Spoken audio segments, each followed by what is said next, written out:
Hey guys, welcome back to our channel Kissa Kahani with SRT और लेकर आ गई हूँ अगला एपिसोड मिस्टर इरिटेटिंग का, जिसे लिखा है नीलेश शर्मा ने और आप इसे सुन रहे हैं मेरे यानी SRT के साथ। तो चलिए कहानी को आगे बढ़ाते हैं। 12 दिसंबर, संसद को कुछ दिनों के लिए निरस्त कर दिया गया। UPTU की एग्जाम डेट आ चुकी थी, हमारे इंजीनियरिंग लाइफ का सबसे पहला एग्जाम, और सबसे पहले दिन हमें मैकेनिक्स से निपटना था। सब रट्टा मारने में लगे हुए थे। आखिरकार हमने कम समय में पूरी पढ़ाई करने के लिए क्वांटम पर भरोसा किया। हमारा टारगेट किसी भी तरह 100 में से 30 मार्क्स तक पहुंचना था। मस्ती में एग्जाम टाइम का पता ही नहीं चला। अनिरुद्ध, साजन और सैंडी ने एक बिल पारित किया, जिसमें शर्त ये थी कि एग्जाम टाइम में कोई भी किसी लड़की से ना तो बात करेगा, ना ही उसके बारे में सोचेगा, जो कि मेरे लिए असंभव था। मेजॉरिटी की वजह से बिल पास हो गया। इसमें सब सहमत हो गए। मैंने निश्चय किया कि मैं आशी के बारे में ज्यादा नहीं सोचूंगा, केवल उसके फोटो को देखकर ही काम चला लूंगा। घर से माँ का फोन आया।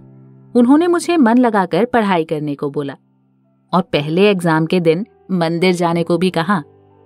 पर भगवान तो हर जगह मौजूद होते हैं। मैंने आंखें बंद करके उस बैरागी महादेव का नाम ले लिया। पर शायद भगवान भी उन्हीं की सुनते हैं जो खुद मेहनत करते हैं। हमारे साथ वही हुआ जिसका हमें डर था। मैकेनिक्स ने हमें धोखा दे दिया। पहले ही पेपर के बाद सबके चेहरे लटक चुके थे। अक्सर ऐसा होता है, जो चीजें हम पढ़ना जरूरी नहीं समझते, कभी कभी वही एग्जाम में आ जाती हैं। मैकेनिक्स ने अपना असली रूप हमें दिखा दिया। हम अपने पहले एग्जाम के बाद एक साथ 333 में बैठे हुए थे। एग्जाम के बाद ही हमारा रिजल्ट भी मिल चुका था। सबकी जुबान पर बस एक ही वाक्य था, फट के हाथ में आ गई यार, काश थोड़ा और दिन पढ़ने को मिल जाता। मुझे एक तरफ पेपर का टेंशन था तो दूसरी तरफ खुशी इस बात की थी कि जल्दी ही मैं आशी से मिलूंगा।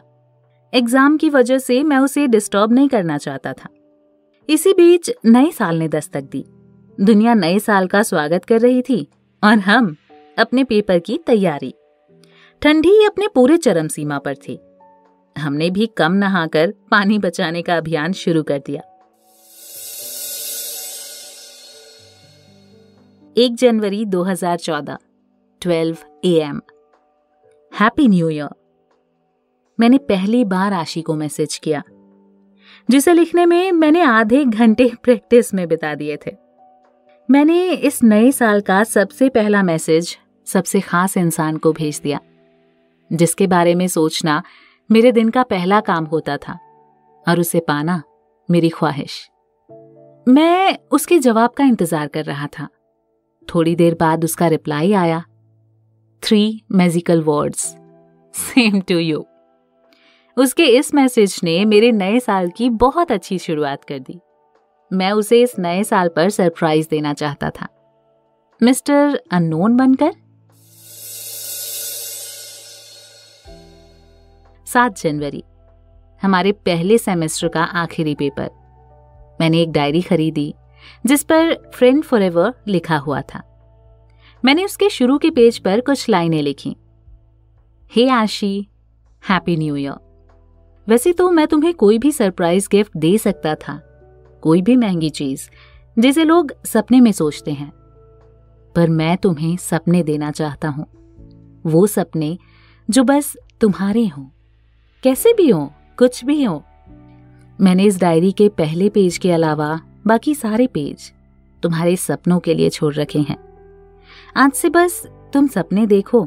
मैं वादा करता हूं उन सपनों को पूरा करने की जिम्मेदारी मेरी होगी, मिस्टर अननोन।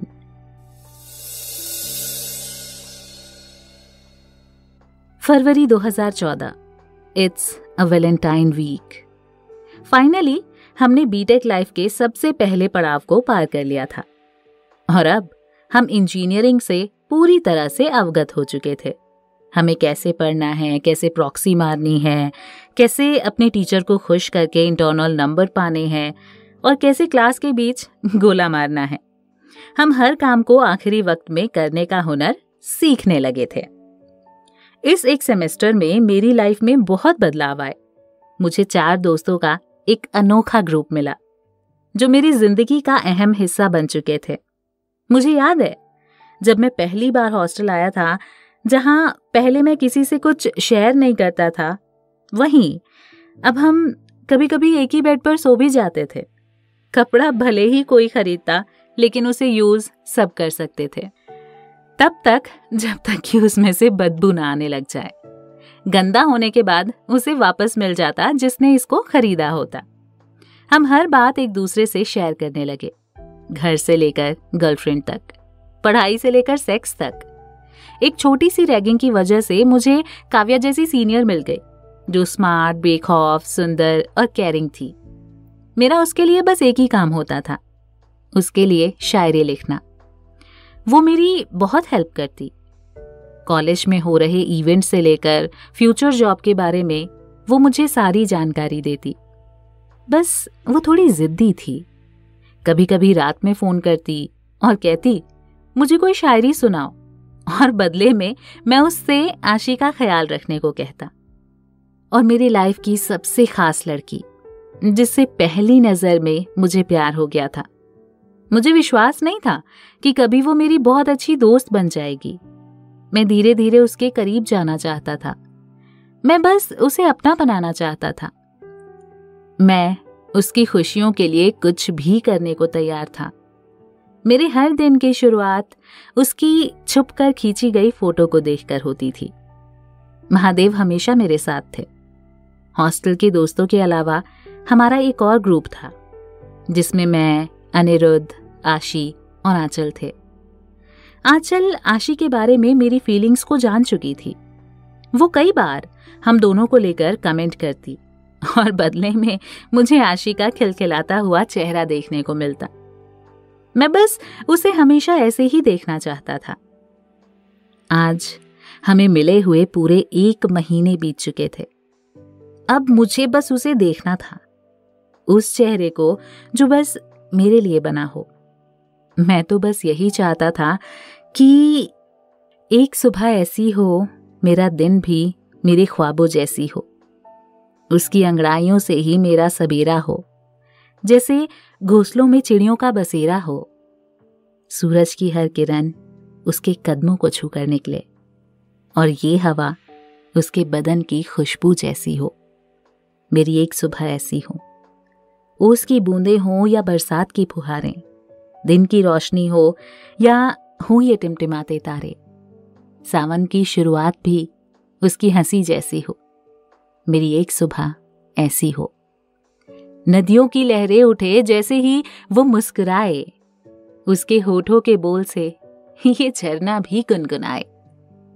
उसकी जुल्फों की छांव में ये बादल इतना इतराए, कदम रखे वो जहां, वो बस जन्नत हो जाए। मेरी हर सुबह ऐसी हो, मेरा हर दिन मेरे ख्वाबों जैसा हो। मेरी एक सुबह ऐसी हो। 7 फरवरी।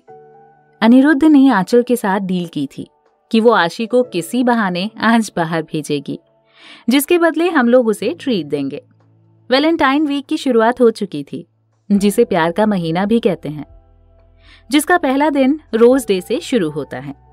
अनिरुद्ध ने मुझे कार्ड देने का आइडिया दिया और उसके बीच में एक छोटा सा गुलाब का फूल रखने को बोला। मैंने उसे एक आकर्षक कवर में पैक कराया जिस पर फ्रेंड फॉरएवर लिखा था। आज मैं उससे अपनी रियल फ्रेंडशिप की शुरुआत करने जा रहा था, क्योंकि उसके सपनों के लिस्ट में पहली ख्वाहिश थी उसे एक सच्ची दोस्त की जरूरत है, जो बिना किसी शर्त उसके लिए हमेशा तैयार हो। मैंने महादेव का नाम लिया और उनके पुत्र गणेश जी से परमिशन मांगी और ब्लैक एंड रेड कलर के स्केच से बड़े अक्षरों में उस कार्ड पर श्री गणेशाय नमः लिख दिया और उसके बगल में गणेश जी की एक आकृति लगा दी। मैं चाहता था हमारे प्यार की शुरुआत एक अच्छी फ्रेंडशिप से हो, जो कभी ना टूटे। मैं और अनिरुद्ध सुबह से ही उसके हॉस्टल के सामने उसका वेट कर रहे थे। आंचल हमें उसके हर मूवमेंट की जानकारी दे रही थी, पूरे 3 घंटे इंतजार करने के बाद वो अपने हॉस्टल से बाहर निकली। ऐसे लग रहा था मानो कोई राजकुमारी अपने महल से बाहर निकल रही हो। अगल बगल दासियां और राजकुमारी बीच में। उसने पिंक कलर का सूट पहन रखा था। उसकी सुंदरता में मानो पूरा कैंपस ढल गया हो, और उसकी मुस्कान को देखकर ही मानो प्रकृति ने प्यार के महीने की शुरुआत कर दी हो। मैं उसे पूरे 20 दिनों के बाद देख रहा था। ऐसे लग रहा था मानो उसे देखे सदियां बीत गई हों।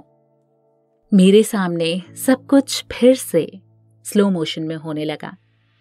उसका अपने बालों को कानों के पीछे ले जाना और फिर हंसकर अपनी दासियों से बातें करते हुए आना।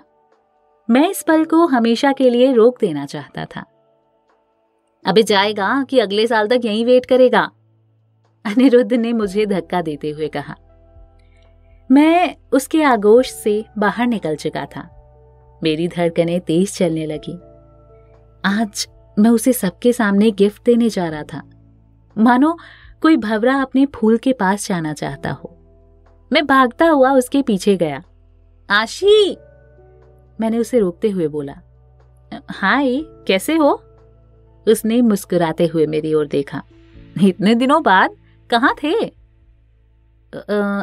It's for you, happy friendship day, मैंने हांफते हुए बोला। उसकी दासियां हंसने लगी। हु केयर्स, मैं तो बस उसे ही देख रहा था। सेम टू यू, उसने इंद्रधनुषी मुस्कान बिखेरी। उसके एक हाथ में मेरा कार्ड था और दूसरे हाथ से वो अपने बाल पीछे कर रही थी। पर आज फ्रेंडशिप डे तो नहीं है। हाँ जानता हूं, पर वैलेंटाइन वीक तो है। वो हंसने लगी। पागल। पर मुझे ये पागलपन पसंद था। लड़कों के लिए पागल शब्द एक बेस्ट कॉम्प्लीमेंट होता है। हम लोग भी फ्रेंड ही हैं, उसकी एक दासी ने बोला। ओह हाँ, happy valentine day to all. सब खिलखिलाकर हंस पड़ी। क्या मैंने कोई जोक मारा? सब वहां से चली गई। मैं उसके जाने तक उसे देखता रहा। अनिरुद्ध ने इस मोमेंट को अपने फोन में कैप्चर कर लिया।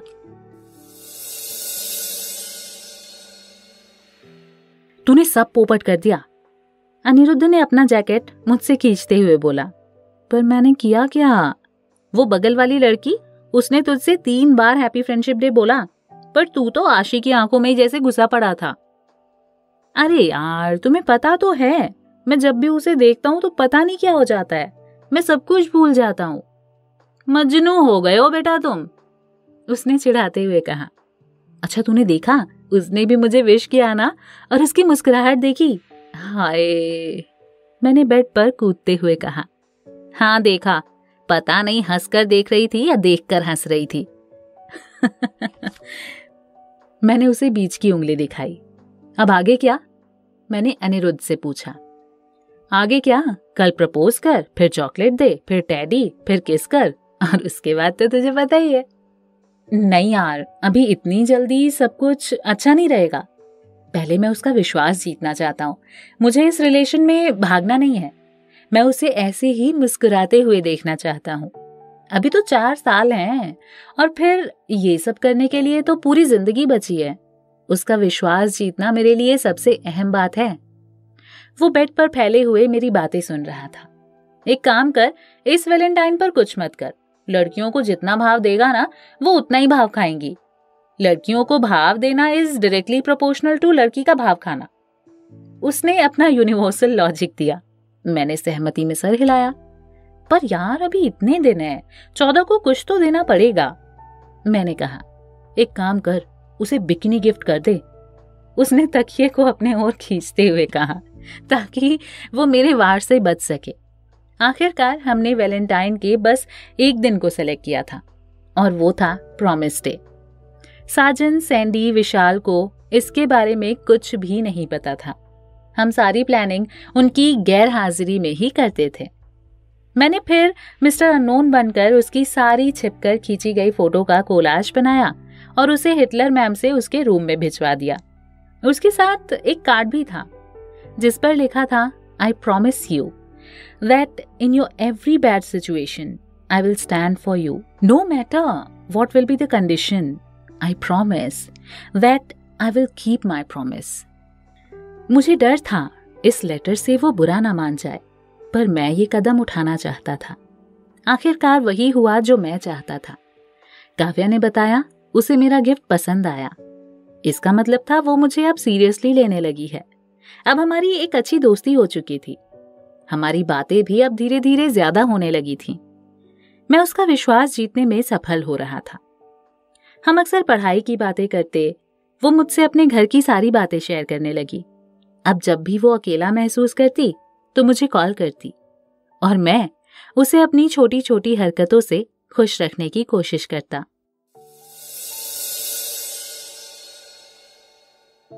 हाय अनंत, इट्स आशी, आई नीड योर हेल्प। मैं व्हाट्सएप पर उसका मैसेज देखकर चौंक गया। आशी व्हाट्सएप पर है? जिस लड़की को पहली बार देखकर मुझे प्यार हो गया था, जिसे छुपकर देखना मेरा फेवरेट गेम बन गया था, जिसे हमेशा खुश रखना मेरी ख्वाहिश थी, जिसके विश्वास को मैं धीरे धीरे जीत रहा था, उस लड़की का मैसेज आया और वो मुझसे हेल्प मांग रही है। मैं दुनिया की हर खुशी उसके कदमों में रख देना चाहता हूँ। आज मुझे ऐसे लगा शायद वो मुझे धीरे धीरे मिल रही है। मैंने महादेव को प्रणाम किया। हर बार की तरह इस बार भी वो मेरे साथ थे। ऑफ कोर्स, बोलो ना। मैंने 6 बार इस मैसेज को भेजने से पहले पढ़ लिया था। I need your black T shirt if you don't mind. वो मुझसे अगर मेरी जान मांग ले तो शायद मैं एक बार भी ना सोचूं। Of course I have. कितनी चाहिए? अरे पागल, बस एक। स्माइली। प्लीज दे देना, कल सुबह चाहिए। Okay done. मैंने भी 3 स्माइली चिपका दी। मैं अब भी उसके हॉस्टल जाना चाहता था, क्योंकि मैं पूरी रात इंतजार नहीं करना चाहता था। और अगर तुम खाली हो तो प्लीज मेरी डांस परफॉर्मेंस की रिकॉर्डिंग कर लेना। कल उत्कर्ष की ओपनिंग में मेरा डांस कंपटीशन है। उत्कर्ष हमारे कॉलेज का सबसे बड़ा फंक्शन होता है, जिसमें कई कॉलेजेस से लोग अपनी एक्स्ट्रा करिकुलर एक्टिविटीज को दिखाने आते हैं, जैसे डांस, सिंगिंग, एक्टिंग, गेम और काफी कुछ। OMG, ये हो क्या रहा है? उसने मुझसे बोला रिकॉर्डिंग करने के लिए और मेरी टी शर्ट के लिए। मतलब साफ था, शी बिलीव्स इन मी और उसका कोई बॉयफ्रेंड नहीं हो सकता है। Are you there? Of course I am, totally free, I will be there. Smiley. Thank you so much. No need to say thanks. In friendship no sorry, no thanks. मैंने movie का रटा हुआ dialogue चिपका दिया। Okay, return my thanks. Okay, thank you. पागल। ये smiley कभी कभी हमारे चेहरे की खुशी को दिखाने में अच्छा काम करता है। यार, आई फील नर्वस।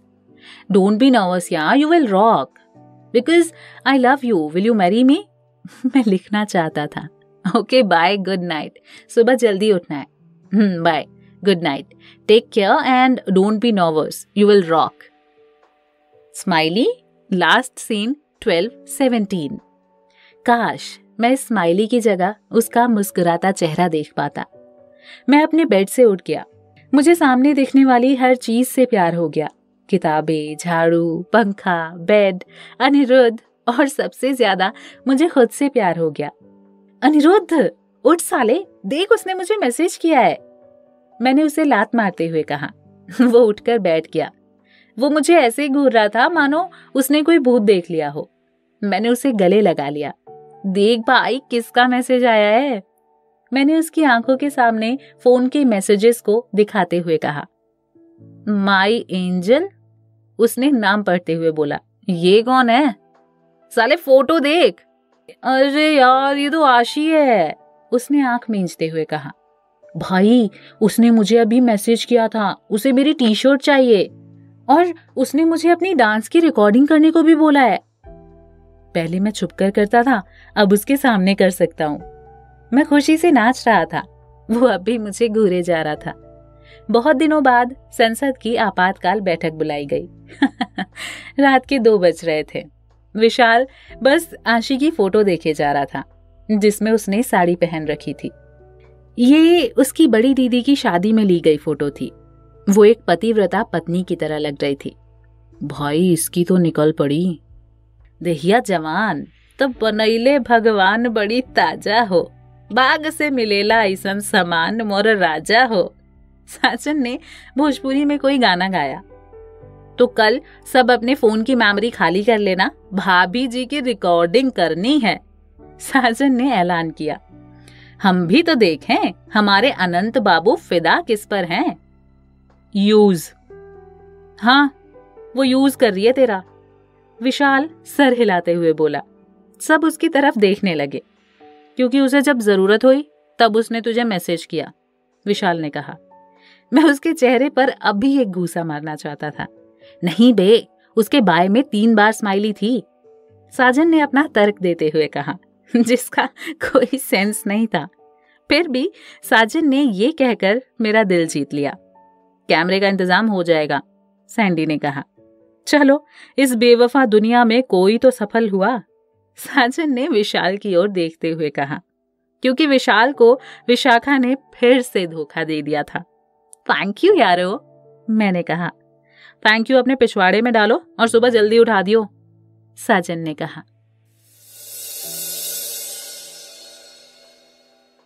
हम ऑडिटोरियम में बिल्कुल आगे, गेस्ट रो के ठीक पीछे वाली सीट पर कब्जा कर चुके थे। मैंने आशी को 3 ब्लैक टी शर्ट उसकी परफॉर्मेंस से पहले ही दे दिया था। तीनों पर मैंने परफ्यूम का छिड़काव भी कर दिया था, ताकि मेरे कपड़ों की महक से वो स्टेज पर बेहोश ना हो जाए। वो स्टेज के पीछे अपनी डांस की प्रैक्टिस कर रही थी। अगले आधे घंटे बाद उसकी परफॉर्मेंस शुरू होनी थी। विशाल किसी काम से घर चला गया था। उसके पिताजी की तबीयत खराब चल रही थी। मैं, अनिरुद्ध, साजन और सैंडी अपने अपने फोन के साथ तैयार थे। कुछ बोइंग स्पीच के बाद डांस कंपटीशन स्टार्ट हुआ। पूरा ऑडिटोरियम खचाखच भरा हुआ था, क्योंकि आज कॉलेज की सारी डांसर अपना जलवा दिखाने वाली थी, और उनमें मेरी आशी भी थी। कुछ बेहतरीन डांस के बाद आशी के ग्रुप का नंबर आया। ब्रह्मास्त्र उसके डांस ग्रुप का नाम था। इसमें 2 तरह के डांस होने थे, एक ट्रेडिशनल और दूसरा बॉलीवुड स्टाइल। 6 लड़कियों के ग्रुप ने अपना डांस स्टार्ट किया। सबने ग्रीन कलर का लहंगा पहन रखा था।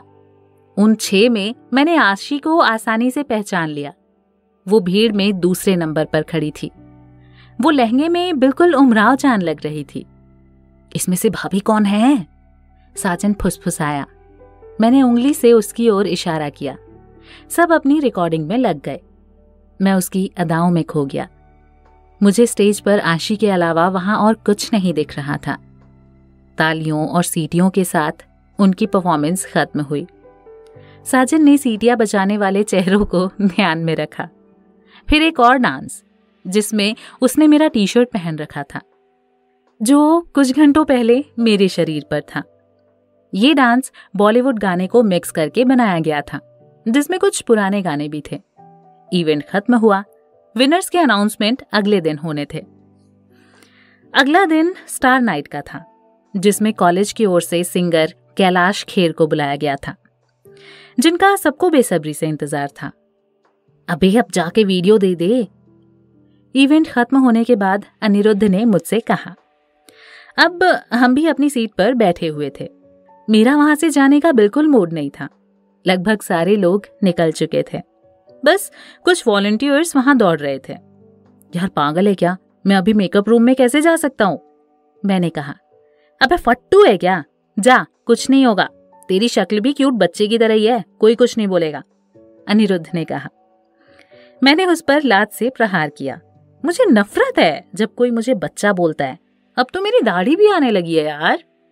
जाकर वीडियो दे दे, नहीं तो कोई और जाकर दे देगा। तूने देखा नहीं, सब अपने फोन से रिकॉर्डिंग कर रहे थे। भाई लड़कियां बहुत जल्दी किसी से पट जाती हैं, साजन ने कहा। मैंने सैंडी की ओर देखा। मैं उसकी भी राय जानना चाहता था। उसने कुछ नहीं कहा। वो कंफ्यूज्ड था। हम तुझे बाहर मिलते हैं, साजन ने कहा। वो तीनों वहां से चले गए।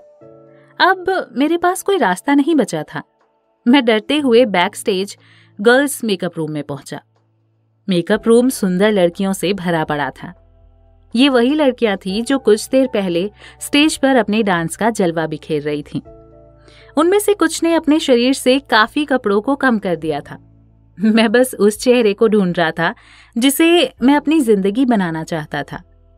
अचानक सब लड़कियों की नजर मुझ पर पड़ी। वो मुझे ऐसे घूरने लगी मानो कोई एलियन घुस आया हो। बदतमीज, दिखाई नहीं दे रहा ये चेंजिंग रूम है? उसमें से एक लड़की हाथों से अपने स्तन को ढकते हुए चिल्लाई। उसकी आवाज इतनी तेज थी कि कान के पर्दे फट जाएं। Sorry sorry. अरे इसे मैंने बुलाया था, किसी ने पीछे से मेरे जैकेट को खींचते हुए कहा। वो आशी थी। बाहर आओ तुम, उसने आंखें बड़ी करते हुए कहा। तुम यहां क्या कर रहे हो डफर? वो मुझ पर चिल्लाई। सॉरी, मैं तुम्हें तुम्हारा वीडियो देने आया था, मैंने बोला बनते हुए कहा, जबकि मुझे उस मेकअप रूम में घुसना अच्छा लगा था, चाहे वो गलती से ही क्यों ना हुआ हो। पागल, बाद में नहीं दे सकते थे? उसने हाथ को अपने सर पर मारते हुए कहा। हाँ, मैंने भी सोचा था, पर मेरे फ्रेंड ने। मैं चुप हो गया। अच्छा कोई बात नहीं, अभी जाओ तुम यहाँ से, मैं तुमसे बाद में ले लूंगी, किसी सीनियर ने देख लिया तो प्रॉब्लम हो जाएगी, उसने मुझे बाहर ढकेलते हुए कहा। साजन सही बोलता है, लड़कियां मतलबी होती हैं। मैंने इतनी मेहनत से रिकॉर्डिंग की और उसने मुझे बाहर फेंक दिया। मैं ऑडिटोरियम से बाहर निकला। सब मेरी शक्ल देखकर हंस रहे थे। मैं उनकी करतूत को समझ चुका था। मैं पिछले 1 घंटे से लगातार आशी का वीडियो देख रहा था। उसके हर लचीले मूव्स, उसके चेहरे का एक्सप्रेशन और लड़कियों के साथ ताल से ताल मिलाकर नाचना। वो एक अच्छी डांसर थी। मैंने पहली बार उसे नाचते हुए देखा। मैं उसके लिए जिंदगी भर उसका फोटोग्राफर बन सकता हूँ, अगर वो मेरे सामने ऐसे ही डांस करे। लड़कियों के डांस में ऐसा कुछ तो होता है जो लड़कों को उनका दीवाना बना देता है। उन दीवानों की लिस्ट में एक नाम मेरा भी था, पर मेरी दीवानगी की वजह बस एक ही लड़की थी। मेरे फोन की घंटी बजने लगी। स्क्रीन पर हिटलर मैम लिखा हुआ था। अब इतनी रात को ये क्यों कॉल कर रही है? मैम बाहर से खाना नहीं लाने वाला, 2 बार कर चुकी है ऐसा वो। मैंने फोन की घंटी को बजने दिया। 1 मिस्ड कॉल। 5 मिनट हो गए, फिर कोई कॉल नहीं आया। क्या मुझे कॉल बैक करनी चाहिए? क्योंकि उसने भी आशी के लिए मेरी काफी हेल्प की है और इतनी बुरी भी नहीं है वो। पर अगर इस बार खाना लाने के लिए उसने कहा ना, तो मैं साफ साफ मना कर दूंगा। वैसे अब मैं भी सीनियर होने वाला हूँ, मेरा फर्स्ट ईयर खत्म होने वाला है। कॉलेज में सीनियर होना अपने आप में एक गौरव का अनुभव देता है। अगले 5 मिनट बाद मैंने कॉल बैक किया। फोन जल्दी ही उठ गया। पीछे बहुत तेज डीजे की आवाज आ रही थी। हेलो मैम, आप कहाँ हो? मैंने तीसरी बार इस बात को दोहराया। अनंत। थोड़ी देर में काव्या की आवाज आई। Yes ma'am. आप ठीक तो हो? ये शोर कैसा है? आप हो कहाँ? तुम्हें पता है अनंत, तुम्हारी शायरी मुझे बहुत अच्छी लगती है। उनकी आवाज लड़खड़ा रही थी। थैंक यू मैम, मैंने कहा। काश तुम यहाँ होते तो मुझे संभाल लेते। यहाँ कोई भी मेरी बातें नहीं सुन रहा है। मैं नहीं पीना चाहती। Bloody bastard people. उसकी आवाज से लग रहा था कि वो अपने आपे में नहीं है। आशी इज अ नाइस गर्ल, तुम लोग बहुत अच्छे कपल बनोगे, उसने हंसते हुए कहा। उनकी हंसी में कुछ कंपन था। मैं चुपचाप उसकी बातों को सुने जा रहा था। तुम मुझे कभी मत छोड़ना, कभी नहीं, उसने फिर से कहा। देख साली किससे बातें कर रही है? पीछे से किसी के चिल्लाने की आवाज आई। डार्लिंग, हम तो यहाँ हैं, तुम किससे बातें कर रही हो? ये किसी लड़के की आवाज थी। उसकी आवाज जानी पहचानी लग रही थी। How dare you touch me bastard. Phone cut गया। मेरे होश उड़ गए। मैं बेड पर वैसे ही पड़ा रहा और मुझे कुछ समझ में नहीं आ रहा था कि मैं करूं क्या। मेरे दिमाग में बहुत सारे सवाल उठने लगे। उसका इस तरह से बोलना, क्या वो किसी परेशानी में है? मैंने कॉल बैक किया। फोन स्विच ऑफ आने लगा। मैंने कई बार ट्राई किया, लेकिन फोन अब भी बंद बता रहा था। मैंने घड़ी पर निगाह डाली। रात के 11 बज रहे थे। क्या मुझे जाना चाहिए? पर कहाँ? मुझे तो पता भी नहीं है कि वो है कहाँ। वो पीछे चिल्लाने वाली आवाज कुछ जानी पहचानी लग रही थी। कहाँ सुना है मैंने अपने दिमाग पर जोर दिया। हाँ, शिवम की आवाज बिल्कुल ऐसी है। और कुछ देर पहले फेसबुक पर उसने पोस्ट भी किया था कि आज उसका बर्थडे है। मैं दोबारा फेसबुक पर उसका स्टेटस चेक करने लगा। Enjoying party at blue star, Hazratganj. जरूर काव्या उसके साथ होगी। क्या मुझे वहां जाना चाहिए? शायद हाँ, अगर वो आशी होती तो। अगर कोई ऐसे शब्द आशी को बोलता तो मैं आग लगा देता सबको। मुझे जाना चाहिए। मैंने अपने बैच के एक लड़के को फोन लगाया जो कैंपस के बाहर रहता था। वो मुझे बाइक दिला सकता था। अनिरुद्ध आज जल्दी सो गया था। मैंने उसे उठाना ठीक नहीं समझा। हॉस्टल का गेट बंद था, लेकिन सीबीएच के पीछे एक टूटी हुई 4 दीवारी थी जहां से लोग आसानी से निकल सकते थे। और इसके बारे में मुझे विशाल ने बताया था जब वो लेट नाइट मूवी देखकर आता था। मैंने पहली बार लखनऊ के रोड NH-28 पर 70 के ऊपर बाइक चलाई। कई ट्रैफिक नियम तोड़े। मेरे कान में बार बार काव्या के शब्द गूंज रहे थे। वो जरूर किसी परेशानी में है। मुझे पहले से ही शिवम पर शक था। हर एक बीतने वाला सेकंड मेरे डर को और बढ़ा रहा था। और दूसरी तरफ मेरा सामना उस कोहरे से था जिसने चारों तरफ अपनी दहशत फैला रखी थी। हमारे और हमारी मंजिल के बीच आने वाली मुश्किलें बिल्कुल उस कोहरे की तरह हैं, घना और प्रतिकूल। कुछ नहीं समझ आता कि जाना किस ओर है।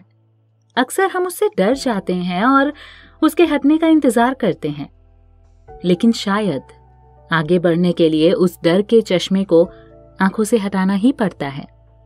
और जो एक बार आप उस राह में कूद गए, फिर वही कोहरा धीरे धीरे आपको रास्ता दिखाने लगता है। बड़ी मुश्किल से एड्रेस का पता करते हुए मैं ब्लू स्टार के गेट पर पहुंचा। वहां पूरी शांति थी। गेट के पास एक काला मुश्तंडा गार्ड खड़ा था।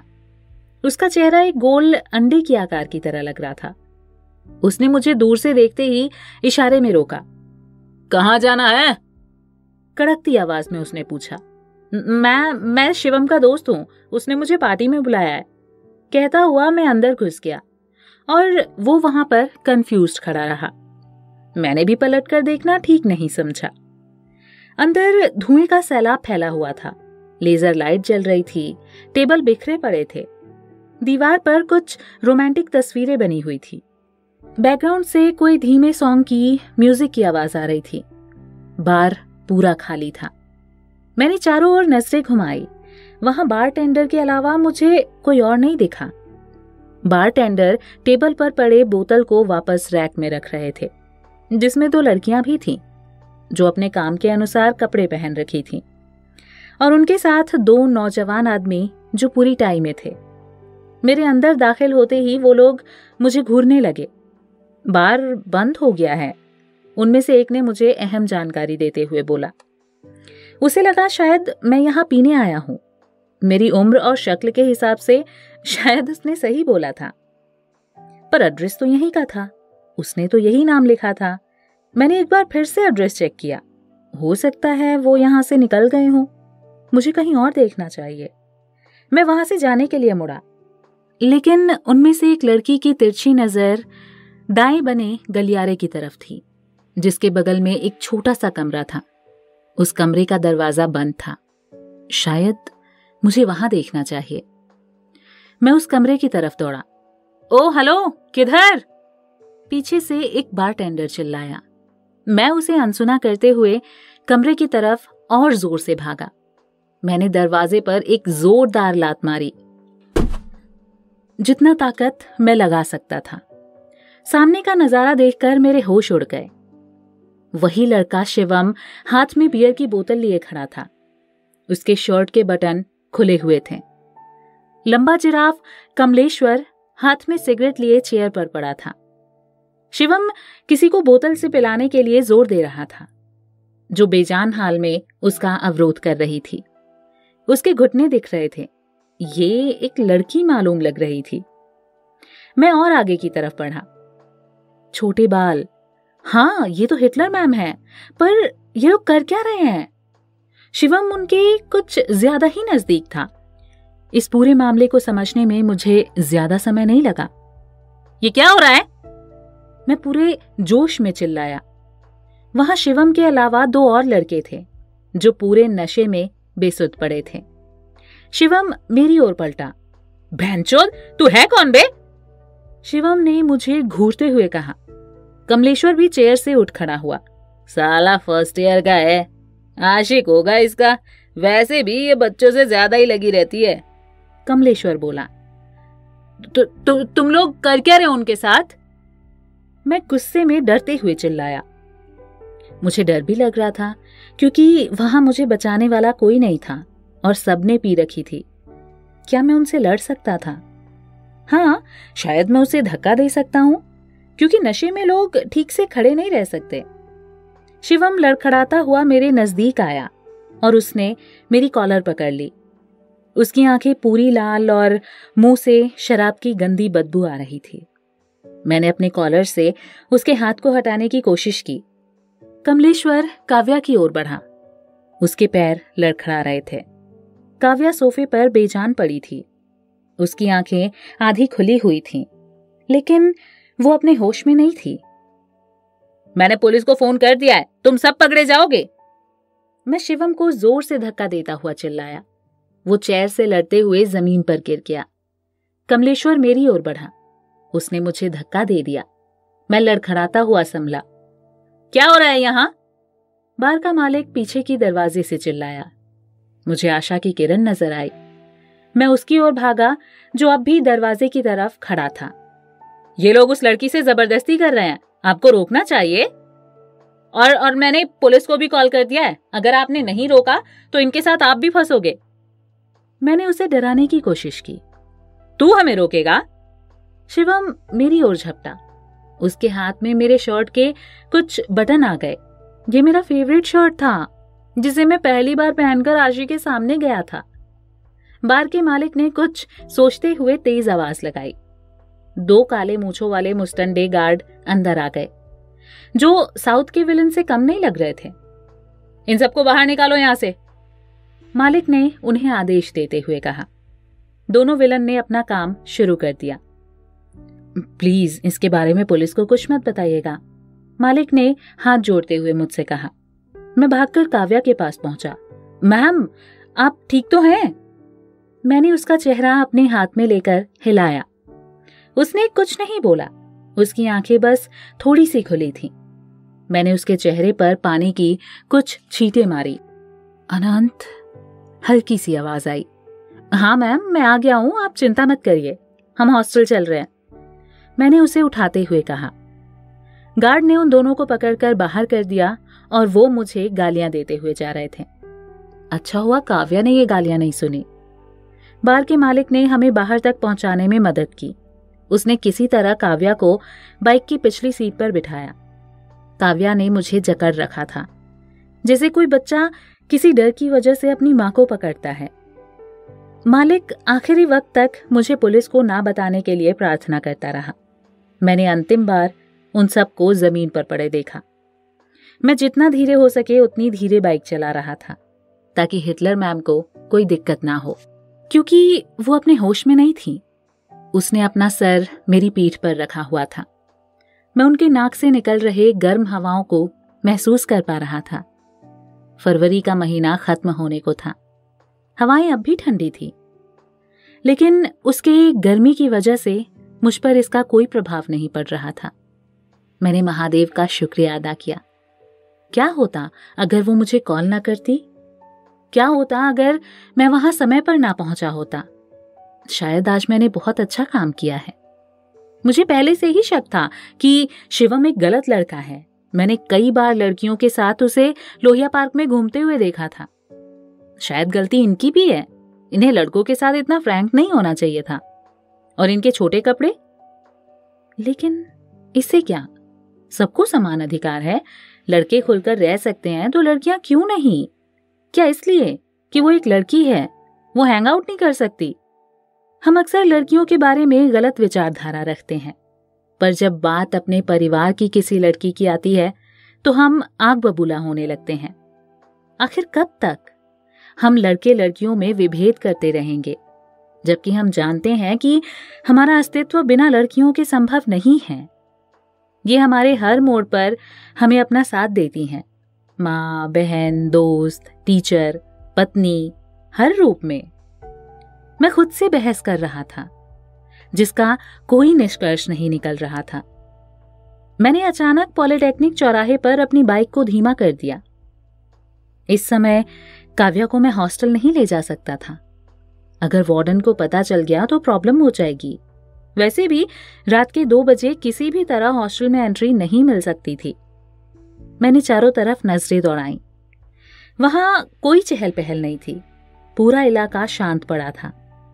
सुबह होने में अभी 5 घंटों का वक्त था। मैंने थोड़ी दूर पर सड़क के पुल के नीचे बने गोल टेंट को देखा, जहां कुछ गरीब लोग सोए हुए थे। वहां कोई शोर नहीं था। अब धीरे धीरे मुझे ठंड का आभास होने लगा। क्या हुआ? हिटलर मैम ने बुदबुदाते हुए कहा। मैम, अभी हम हॉस्टल नहीं जा सकते। मुझे सोना है, मेरा सर फट रहा है। उसने वापस अपना सर मेरे कंधे पर रख दिया। मेरी कुछ समझ में नहीं आ रहा था। मैंने बाइक के इंजन को बंद कर दिया। टेंट के बगल में सोया हुआ एक आदमी हमारी तरफ देख रहा था। पर्दे के पीछे से उसकी परछाई साफ दिखाई दे रही थी। वो टेंट से बाहर निकला। अंधेरे की वजह से उसका चेहरा नहीं दिखाई दे रहा था। थोड़ी देर बाद वो हमारे नजदीक आया। उसने एक फटी लुंगी पहन रखी थी। उसका चेहरा काला और भयानक लग रहा था। कहाँ जाई हो? उसने अपने पेट को खुजलाते हुए पूछा। कोनो दिक्कत है का? क्या इसे सब बताना चाहिए? मैंने मन में सोचा। कौन है ये लड़की? वो मुझे शक भरी नजरों से देखने लगा। मैंने देखा उसका परिवार वहां आराम से लेटा हुआ था। मुझे अब वहां कोई खतरा नहीं लग रहा था। मैंने उसे सारी बातें बता दी। उसने मुझे शाबाशी दी, लेकिन मुझे उसकी शाबाशी की नहीं, उसकी मदद की जरूरत थी। चिंता मत करी हो, तुम यहाँ रात बिता सकत हो। उसकी बातों में मुझे विश्वास नजर आ रहा था। कभी कभी आपको जिंदगी में वो लोग सबसे ज्यादा अहम हो जाते हैं जिनसे आप कभी कोई उम्मीद भी नहीं रखे होते हैं। वो हमें अपने टेंट के पास ले गया। उसने काव्या के लिए टेंट में जगह बनाई। उसके बच्चे और एक औरत वहीं जमीन पर सोए हुए थे। वहां कुछ टूटे हुए बर्तन, कुछ गंदे कपड़े और अधमरे हालात में एक चार्जेबल लाइट जल रही थी। सोने की जगह थोड़ी कम थी, इसलिए मैं वहीं काव्या के सर के पास बैठ गया। टेंट के अंदर थोड़ी राहत थी। काव्या के कपड़े छोटे थे, जिसकी वजह से उसकी टांगें दिख रही थी। मैंने अपने ब्लेजर से उनकी टांगों को ढक दिया। तो आप लोग यहीं रहते हैं? मैंने उस काले आदमी से पूछा, जिसने अपना नाम सरोज बताया था। उसने अपने लुंगी के कोने में बंधी एक बीड़ी निकाली और उसे सुलगाने लगा। हाँ, यह हमारा ठिकाना हो। बगले में ठेला लगाते हैं, पानी के बतासे बनाते हैं, बेचते हैं, खाते हैं और यहीं सो जाते हैं। मस्त हवाए जिंदगी आपन। उसने हंसते हुए कहा। बीड़ी की एक कश लेने के बाद वो बुरी तरह खांसने लगा।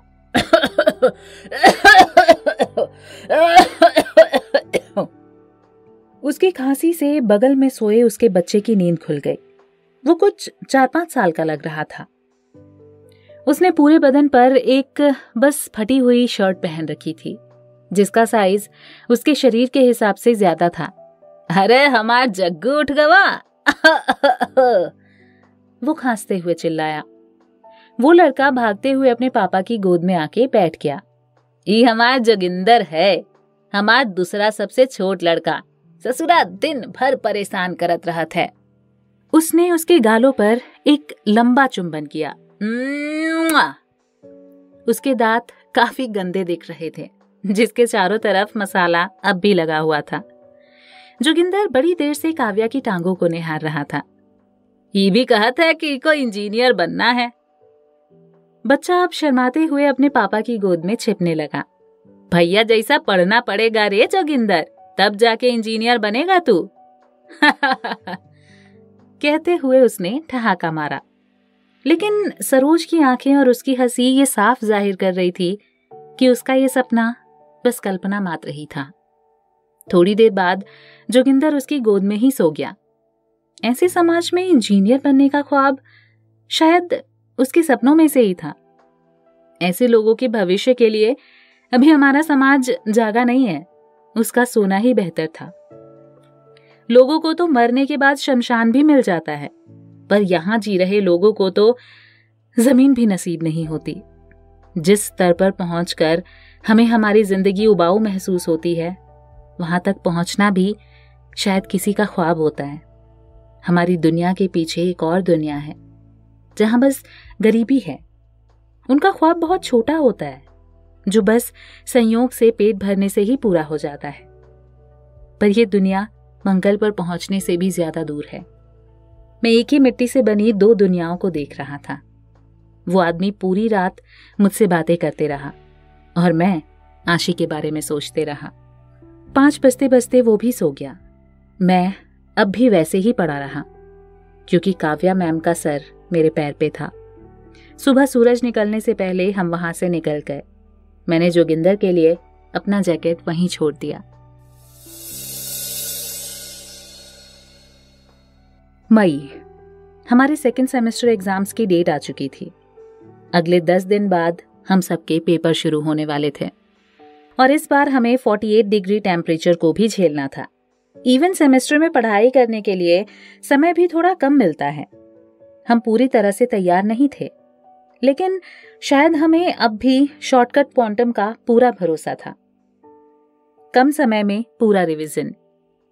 पढ़ाई के अलावा सब कुछ अच्छा चल रहा था। जिस लड़की को मैं छुपकर देखता था, जिसकी वजह से मैं सारे गाने फील करने लगा था, अब वो मेरी बहुत अच्छी दोस्त बन चुकी थी। उसकी लाइफ में मेरी इंपॉर्टेंस बढ़ रही थी।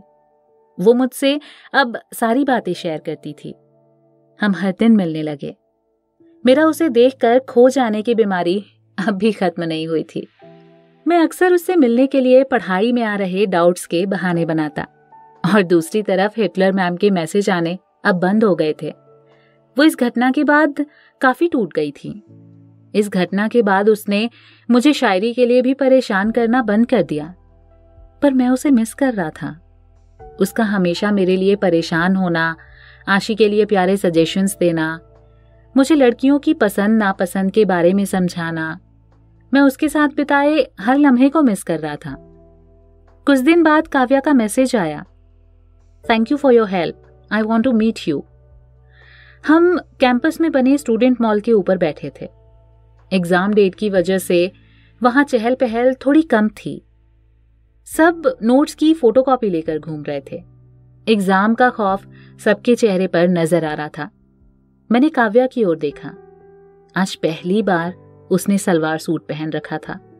लड़कियों के पास हर मूड के लिए अलग कपड़े होते हैं। मैम, आप ठीक तो हैं ना?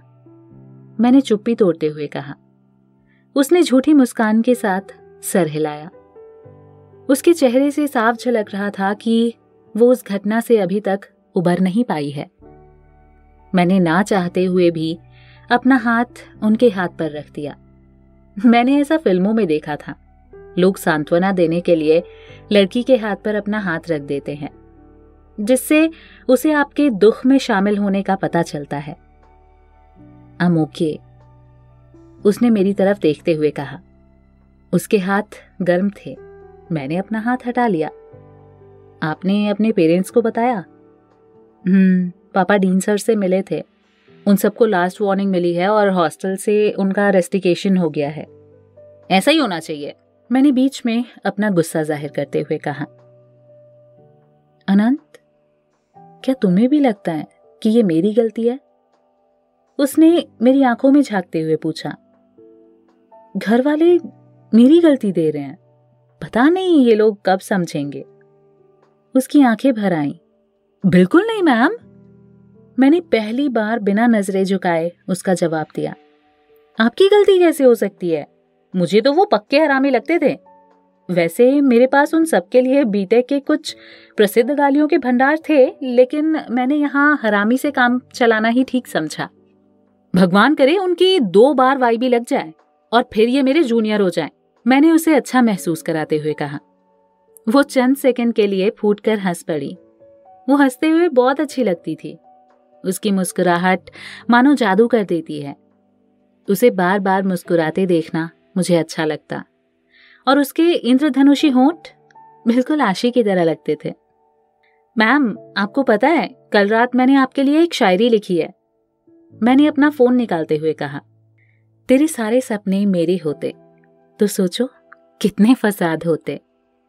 आंखें तेरी कभी मेरे लिए भी रोती तो सोचो कितने फसाद होते। हर दुआ में तेरी खुशियों की ही दुआ मांगते हैं।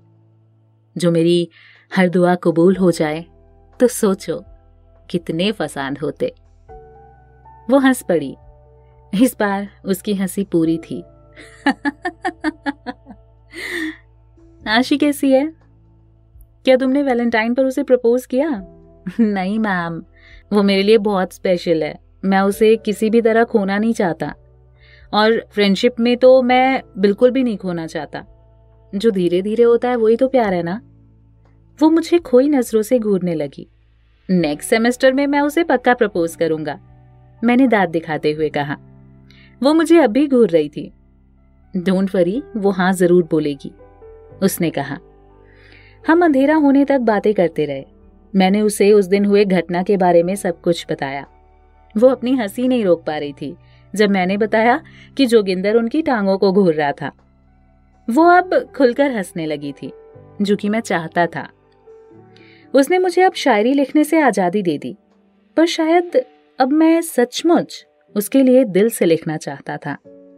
और शायद आशी के बाद बस यही थी जिनके लिए मैं लिखना चाहता था। लेकिन तुमने पुलिस को कॉल कैसे किया?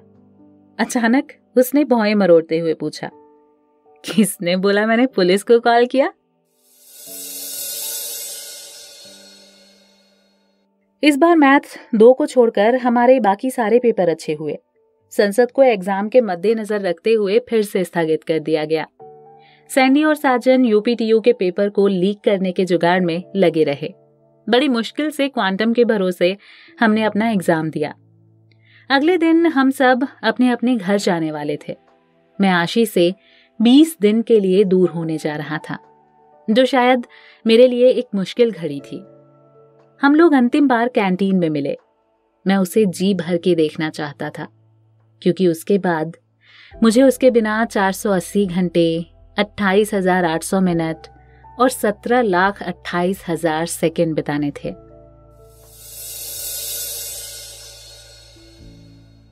10 जून, बनारस। वरुणा एक्सप्रेस ने अपने निर्धारित समय से पूरे 45 मिनट की देरी से मुझे बनारस पहुंचाया और हमारी असुविधा के लिए खेद भी जाहिर किया। बनारस महादेव की नगरी, जिसे काशी के नाम से भी जाना जाता है। कहते हैं काशी भगवान शिव के त्रिशूल पर टिकी है और बनारस में अंतिम सांस लेने वाला मोक्ष को प्राप्त करता है।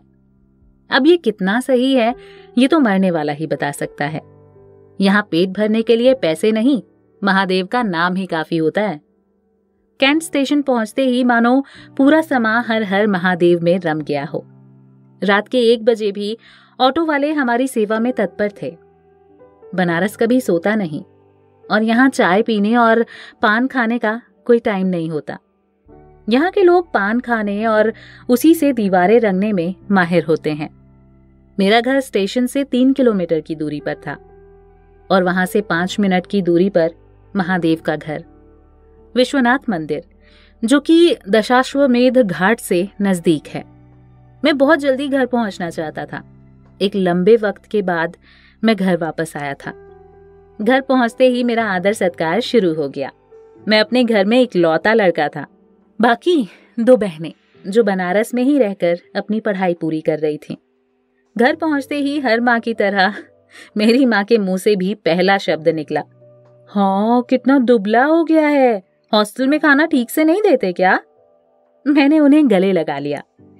आप चाहे दुनिया के सबसे महंगे रेस्टोरेंट में क्यों न चले जाएं, लेकिन माँ के हाथ का बना खाना दुनिया का सबसे स्वादिष्ट खाना होता है। और हर माँ का बेटा उसके लिए सबसे बुद्धिमान, सुंदर और दुबला होता है। माँ देख, बाहर जाकर ये कितना बदल गया है, इसके बाल देख। बड़ी दीदी ने आते ही मेरी खिंचाई शुरू कर दी, जो हर बार की तरह माँ से मुझे डांट दिलाने में पीछे नहीं रहती थी। एक समय जब मैं छोटा था तो वो मेरे बालों को बांधकर मुझे लड़कियों की ड्रेस पहनाकर अपने कॉलेज ले जाया करती थी, जहाँ मुझे बहुत सी सुंदर लड़कियों के साथ खेलने का मौका और कभी कभी अपने गालों पर उनके होठों का स्पर्श भी मिलता था। मेरी छोटी बहन सुप्रिया, जिसे हम प्यार से छोटी बुलाते थे, ना जाने मेरे बैग में क्या ढूंढती रहती, जो उसका पसंदीदा काम था। मैं उसे हमेशा छोटी छोटी बातों के लिए परेशान करता और वो मुझे मेरी फ्यूचर वाइफ को परेशान करने की धमकी देती। पापा मध्य प्रदेश में प्राइवेट जॉब पर थे। वो हर महीने के अंत पर घर आया करते थे, पर घर के लिए पैसा पहले पहुंच जाया करता था, जिसमें से एक मोटी रकम मेरे कॉलेज के लिए लग जाती, ताकि वो मुझे एक अच्छा इंजीनियर बना सकें। पूरे घर की जिम्मेदारी माँ के ही ऊपर थी। माँ को हर चीज की परवाह होती थी, हमारी पढ़ाई से लेकर हमारे हर अच्छे बुरे की, हमारी पसंद नापसंद, हमारी ज़रूरतें। वो ना तो डॉक्टर हैं और ना ही इंजीनियर, लेकिन वो दुनिया का हर काम कर सकती हैं। पर वो खुद को एक हाउसवाइफ कहती हैं। कहते हैं माँ अच्छी या बुरी नहीं होती, माँ माँ होती है। भगवान हर जगह नहीं रह सकते, इसलिए उन्होंने अपने रूप में माँ को भेजा और हम उस भगवान खुदा को पत्थरों में तलाशने में जुटे रहते हैं। हमारा एक छोटा और खुशहाल परिवार है। घर पहुंचने के बाद मेरी सुबह 10 बजे के बाद ही होती। पापा हर बार गुस्सा होते कि ये यहाँ इतनी देर तक सोता है तो वहां क्या पढ़ता होगा, और माँ हर बार कोई ना कोई बहाना बना देती। हम हर दूसरे दिन गंगा आरती देखने जाया करते। वहां के लोग शाम तक अपना काम खत्म करके गंगा की मनोहर आरती के लिए एकत्रित होते हैं। ये नजारा अपने आप में अनोखा होता है। दूर देश विदेश से लोग इस आरती को देखने आते हैं। मेरे साथ क्वींस कॉलेज में पढ़े कुछ दोस्त भी छुट्टियों में घर आ गए थे, जिनमें से कुछ मेरी ही तरह इंजीनियरिंग कर रहे थे। हम दिन भर बाइक से बनारस की गलियों को छानते और शाम को घाट पर बैठकर अपने फ्यूचर की प्लानिंग करते। बनारस में अधिकतर प्यार छत के छज्जों से शुरू होता है। अगर आपने लड़की के घर वालों को पटा लिया तो समझो आपका आधा काम हो गया। लेकिन मुझे तो अब हर चेहरे में आशी का ही चेहरा नजर आता। मैं आशी और अपने दोस्तों से मिलने को बेकरार था। हर दिन मैं आशी के व्हाट्सएप डीपी को देखकर उसे अपने सामने महसूस करता। बीच बीच में मुझे काव्या के भी फोन आते रहे, जिसका नाम मैंने अस्थाना सर के नाम से सेव कर रखा था। 20 दिन की छुट्टियां कब बीत गईं पता ही नहीं चला। लोग एक के ऊपर एक चढ़े हुए थे। वहां हवा के गुजरने की भी कोई जगह नहीं थी। मुझे बड़ी मुश्किल से अंदर घुसने की जगह मिली, जहां मैं खड़ा तो हो सकता था लेकिन हिल नहीं सकता था। मैं बेगमपुरा एक्सप्रेस के जनरल बोगी में था, जो वाराणसी कैंट से जम्मू तक जाती है। मैं अब धीरे धीरे घर की परिस्थितियों को समझने लगा था, इसलिए मैं जनरल डिब्बे में सफर करके पूरे 120 रुपए बचा सकता था। ट्रेन के निकलने में अभी आधे घंटे का वक्त था। लोग इंच भर जगह पाने के लिए संघर्ष कर रहे थे। कुछ लोग महीने भर का राशन अपने साथ ले जा रहे थे और वो अपने सामान के साथ ऐसे बैठे थे मानो खुद रेल मंत्री ने उनके लिए सीट उपलब्ध कराई हो। वहां लेडीज फर्स्ट जैसा कोई नियम लागू नहीं होता था। आपसे पहले अगर आपका गमछा या रुमाल भी पहुंच गया तो समझिए सीट आपकी रिजर्व है। खिड़की के पास वाली सीट पर एक दादाजी ने अपना कब्जा जमाया हुआ था, जो बार बार अपनी मूंछों पर ताव देते हुए सिस्टम को कोस रहे थे और अपने पैरों के दोनों तरफ अपने सामान से जगह बनाए हुए थे। ये वही लोग होते हैं जो कभी सीट ना मिलने पर लोगों पर व्यंग कसते हैं कि आजकल के युवा बुजुर्गों का सम्मान नहीं करते, और अगर आपने इन्हें समझाने की कोशिश की तो आप इनके तीखे शब्द भेदी बाण से बच नहीं सकते। अगर आपको सही मायने में हमारी संस्कृति और हमारे समाज की सोच की विविधताओं को गहराई से जानना है तो ट्रेन आपके लिए एक अच्छी जगह है। ट्रेन के जनरल बोगी में सीट पाना अपने आप में एक बड़ी जीत मानी जाती है, लेकिन कहते हैं ना, चलती का नाम जिंदगी। हर रोज लाखों लोग ऐसे ही लड़ते झगड़ते सफर करते हैं। इस जंग में 5 रुपए का चना बेचने वाला भी अपना गुजर बसर कर लेता है। आज मैं भी उस भीड़ का एक अहम हिस्सा था। मुझे 6 घंटे अपनी जगह से हिले बिना बिताने थे। 1 बजे तक ट्रेन ने बनारस को पीछे छोड़ दिया। मैं लोगों के चेहरे पढ़ने की कोशिश कर रहा था। मैं उनके पीछे की स्टोरी जानना चाहता था। सबकी शक्लें साफ बता रही थीं कि वो ऐसे सफर से खुश नहीं थे, लेकिन अब ये उनकी जिंदगी का हिस्सा बन चुका था। 2 आदमी जो अपने भारी भरकम सामान को रखने के लिए आपस में झगड़ रहे थे, उनकी औरतें जौनपुर स्टेशन तक आते आते एक दूसरे की अच्छी दोस्त बन गईं और अपने बैग को रखने में एक दूसरे की उन्होंने मदद भी की। सबकी कहानी कुछ अलग थी, लेकिन सबकी कहानी अपने आप में खास थी। कोई चुपचाप अपने बीते दिनों में खोया हुआ था, कोई अपने वर्तमान की जानकारी किसी अजनबी से शेयर कर रहा था, कोई देश की स्थिति से नाखुश था, तो किसी ने देश के दिग्गज मंत्री को चोर करार दिया। हमारे देश की विविधताएं, अलग अलग सोच एक साथ उस ट्रेन में सफर कर रही थीं। 6 बजे तक बेगमपुरा एक्सप्रेस ने हमें लखनऊ स्टेशन तक पहुंचा दिया। स्टेशन पर उतरने वालों से ज्यादा भीड़ अब चढ़ने वालों की थी। मैंने उस भीड़ को अलविदा कहकर चारबाग से BCD के लिए ऑटो किया। लखनऊ में मेट्रो के बनने की घोषणा हो चुकी थी, लेकिन अभी इसके बनने में सालों का वक्त था, जिसका हम बेसब्री से इंतजार कर रहे थे। लखनऊ पहुंचते ही हमारे फ्रेंड ग्रुप का नेटवर्क काम करने लगा।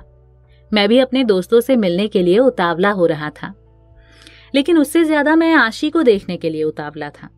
वो भी आज गोरखपुर से कॉलेज आने वाली थी।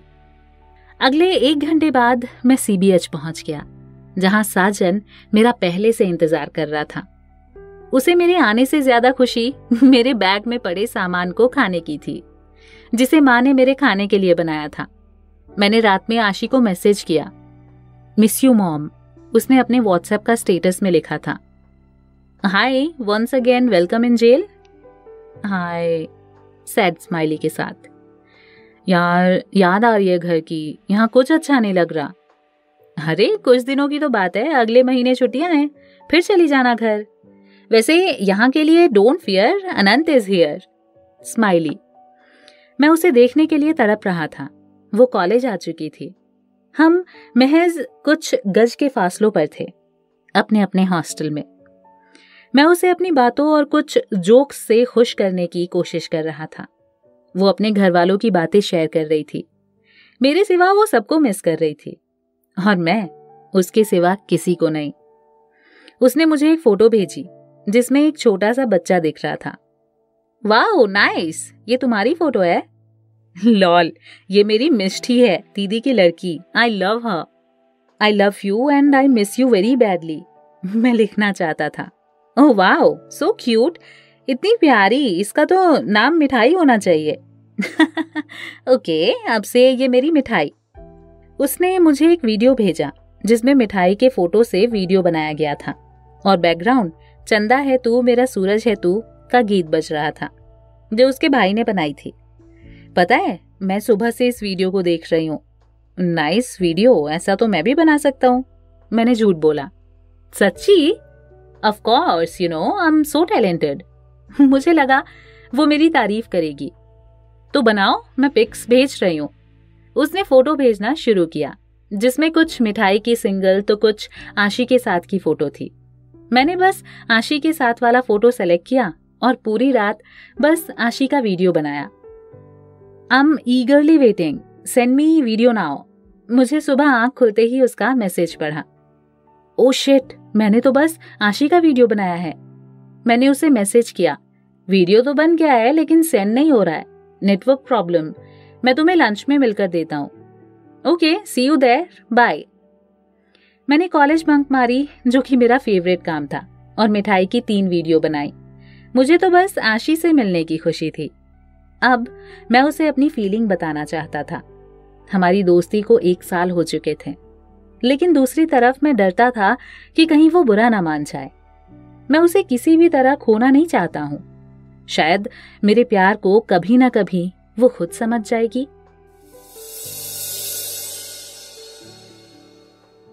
मेरी आंखें उससे हट नहीं रही थी। मैं फिर से खो गया, मानो कितने सालों बाद मैंने उसे देखा हो। वो मेरे सामने थी, वही चेहरा जिसे मैं छिपकर देखा करता था। उसका सफेद दुपट्टा हवा में लहराता हुआ जैसे कोई गीत गा रहा हो। उसकी आंखें जो धीरे धीरे खुल और बंद हो रही थीं। उसके होठ ना जाने क्या क्या कह रहे थे और बालों का आपस में लड़ना जारी था। सब कुछ एक बार फिर से स्लो मोशन में था। शेयर इट तो ऑन कर, अनिरुद्ध ने मुझे जोर से हिलाते हुए बोला। वो हंसने लगी। Who cares? हम लोग कॉलेज के लवर्स पॉइंट यानी पीएमसी चौराहे पर खड़े थे। आंचल कहाँ है? अनिरुद्ध ने उससे पूछा, क्योंकि हमारे फैंटास्टिक 4 ग्रुप में उसकी ही कमी थी। पता नहीं, शायद वो हॉस्टल चली गई, आशी ने कहा। मिठाई कैसी है? मैंने पूछा। वो बहुत अच्छी है। तुम्हें पता है, मैं कल से उसे बहुत मिस कर रही हूँ और कल मैंने उससे फोन पर बहुत सारी बातें भी की। बातें? लेकिन वो तो अभी 2 महीने की है, बातें कैसे करती है? मैंने पूछा।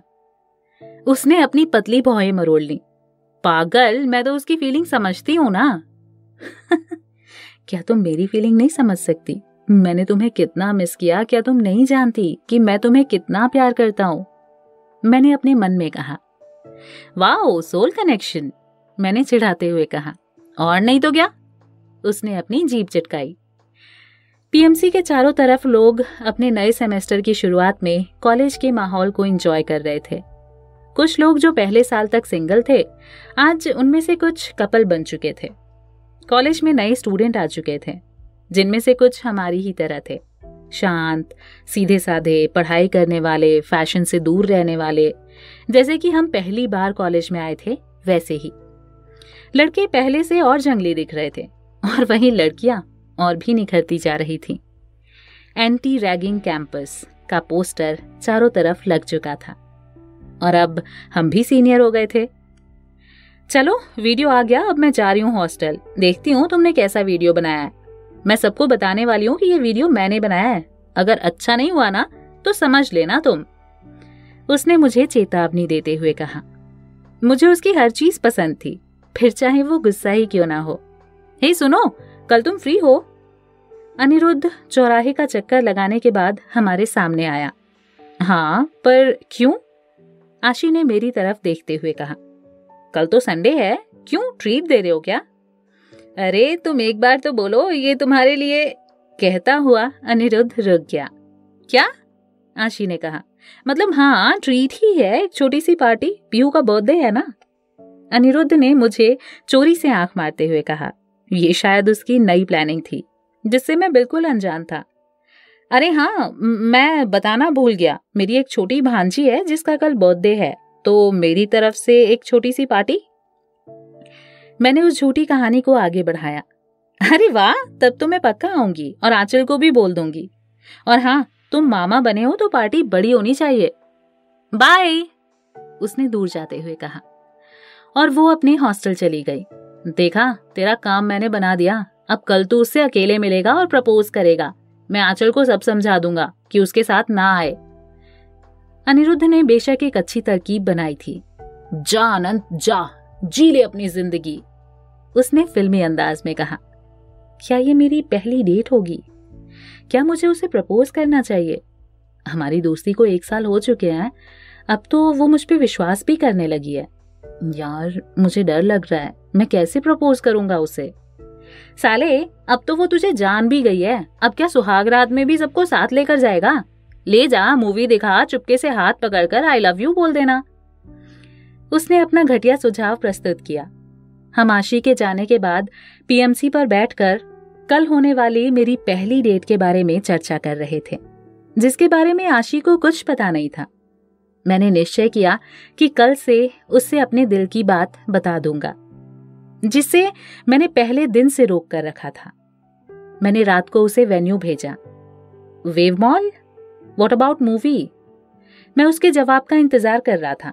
मेरी पूरी प्लानिंग उसकी एक हाँ पर टिकी थी। 5 मिनट बाद, रियली सॉरी यार, आई कांट कम। आंचल की तबीयत ठीक नहीं है और मैं अकेले उतना दूर कभी गई नहीं। ओह, सो सैड। जिसका डर था वही हुआ। आंचल को ना लाने की प्लानिंग हम पर ही भारी पड़ गई। बट पार्टी तो मुझे चाहिए। कैंटीन 10 बजे? Okay done. और हाँ, यह वीडियो बहुत अच्छा था। किस वाली 3 स्माइली के साथ ये मैसेज आया। क्या किसिंग स्माइली? क्या ये मेरे लिए है? उसने मुझे किस भेजा? मुझे खुद पर विश्वास नहीं हो रहा था। मैंने भी उसे किस वाली स्माइली भेज दी। ओ मिस्टर, ये तुम्हारे लिए नहीं था, ये वीडियो और मेरी मिठाई के लिए था। ओह, मैंने सोचा मेरे लिए है। हा हा हा, डफर। आज की रात बड़ी मुश्किल से बीतने वाली थी, क्योंकि कल वो पल आने वाला था जिसका मैं बेसब्री से इंतजार कर रहा था। कल मैं उसे प्रपोज करने वाला था, उसे अपने दिल की बात बताने वाला था। इस बात को सोचते से ही मेरी धड़कनें तेज चलने लगी। पता नहीं कल सामने क्या होगा। एक समय था जब मैंने उसे पहली बार देखा था। मैंने कभी नहीं सोचा था कि एक दिन मैं उसे प्रपोज करूंगा, लेकिन ये हकीकत में होने वाला था। मेरी कुछ समझ नहीं आ रहा था कि मैं क्या पहनूं। वैसे तो मैं हमेशा अपने दोस्तों को ड्रेसिंग सेंस के बारे में बताता था, लेकिन बात जब अपने पर आती है ना, तो कोई सेंस काम नहीं आता।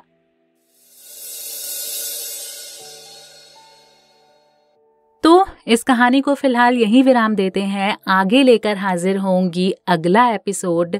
जानने के लिए बने रहिए कि आशी अनंत के प्रपोजल को एक्सेप्ट करती है या नहीं। ये जानने के लिए तो आपको अगला एपिसोड देखना पड़ेगा। फिलहाल अगर आपको ये स्टोरी पसंद आ रही है तो इसे शेयर कीजिएगा, इसे लाइक कीजिएगा, साथ ही साथ मेरे चैनल को सब्सक्राइब कर दीजिएगा, क्योंकि आगे ऐसी ही और भी बहुत सारी लव स्टोरीज आनी है। Thank you for watching.